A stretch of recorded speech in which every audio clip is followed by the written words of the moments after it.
అహల్య గౌతమ్లని ఎలాగైనా కలపాలని ప్లాన్ వేసిన బంగారాజు అహల్య రాసినట్టు గౌతమ్కి నేను మిమ్మల్ని ప్రేమిస్తున్నానండి, ఇన్నాళ్ళు ఒక అనామకురాల్లాగా మీ ఇంట్లో ఉన్నాను, కానీ ఇకపై మీ భార్యలాగా ఉండాలనుకుంటున్నాను, నేను మిమ్మల్ని ఇష్టపడుతున్నాను, గౌరవిస్తున్నాను, ప్రేమిస్తున్నాను అని అహల్యలాగా గౌతమ్కి లెటర్ రాస్తాడు బంగారాజు.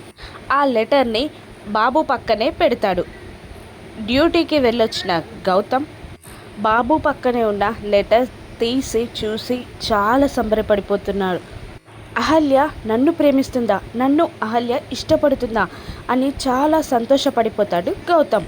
అప్పుడే అహల్య రూమ్లోకి రావడంతో ఆ లెటర్ని చూపించగానే అహల్య కూడా ఆ లెటర్ని చదివి షాక్ అవుతుంది. ఫస్ట్ గౌతమ్ అహల్యని ఇలా అడుగుతుంటాడు, ఏంటండి ఇది, ఇన్నాళ్ళుగా నాపై మీకున్న ప్రేమని ఎందుకు దాచిపెట్టారండి, నాకెందుకు చెప్పలేదు అని గౌతమ్ అడుగుతుండగా, అది మీరు నా గురించి మీ మనసులో ఏమనుకుంటున్నారో నాకు తెలియదు కదండి అని అంటూ ఉండగా, తెలియలేదా అని సంతోషంగా చెప్తూ, నేను మిమ్మల్ని ఇష్టపడుతున్నానండి, నేను మిమ్మల్ని ప్రేమిస్తున్నాను, మీరంటే నాకు ప్రాణం అహల్య గారు అనగానే అహల్య ఆనందానికి అవధులుండవు.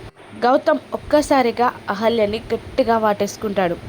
అహల్య కూడా గౌతమ్ని వాటేసుకుంటుంది.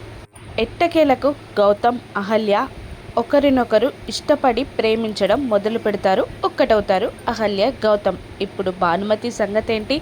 బారసాల రోజున అహల్య ఇంకా నిజంగానే వెళ్ళిపోతుందా?